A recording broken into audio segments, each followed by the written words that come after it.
I held the application to St. Louis University in my hands. I had completed it all by myself, except for one question.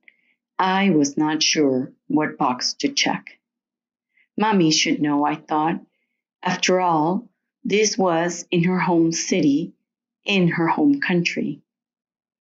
I was never expecting the force of her feelings, her sharp answer.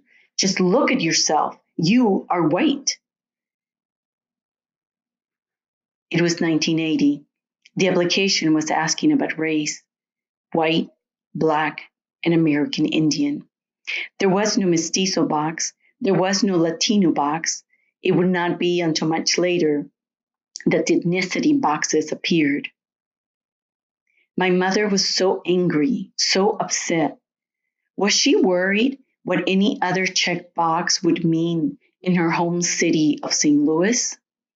A city that so openly discriminated against Blacks, where some of her own family members had been suspicious of my father's Latino heritage and his not so white skin. At the end, the white box was the only box that I could check with some degree of truthfulness. I was never comfortable with that answer. So many years later, I still feel that I denied a part of me, part of my father. In graduate school, I learned that I'm not just Latina, I am a woman of color. I still have a hard time with that one.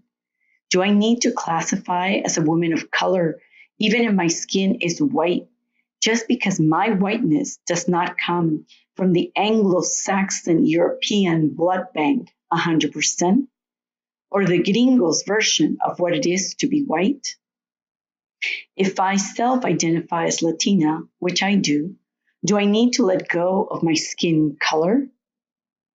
In 1997, some members of the American Anthropological Association recommended to get rid of the race categories because race is not real. In the census, white includes people having origins in any of the peoples of Europe, the Middle East, or North Africa.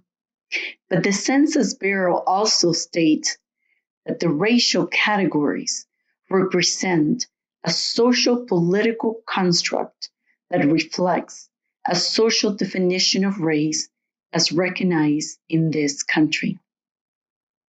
On the streets in the US, white means an English-speaking person of Anglo-Saxon origin with an American accent. No other accents are allowed. A different accent rips away your whiteness. Daily, I have the privileges of a white person. It is not until some detect my accent and ask, "Where are you from?" that I may experience some of the prejudice that darker Latinos experience daily. In the 1980s through the 2000 census, there was even a question about how well a person spoke English. I would not have been able to get a seal of authenticity for my accent.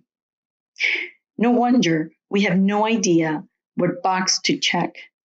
The boxes do not represent the reality of the streets, the reality of our mixtures. The worst thing is that for many, only if you fit into the right whiteness category can you be considered a real American. How can we make the categories we create useful and truly reflective of who we are?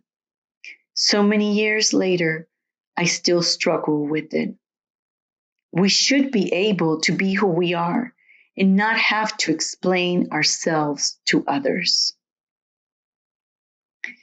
On the mornings when I don't want to fight this battle anymore, I am reminded by a comment or a question that the struggle must continue.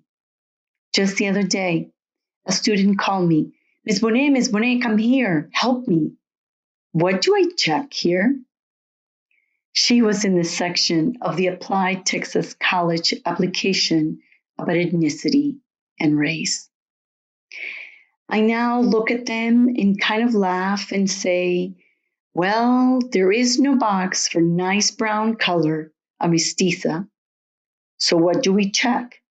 You choose. I really wish for that box to appear, one that shows our mixtures, a complete version of who we really are. And yes, we are all Americans.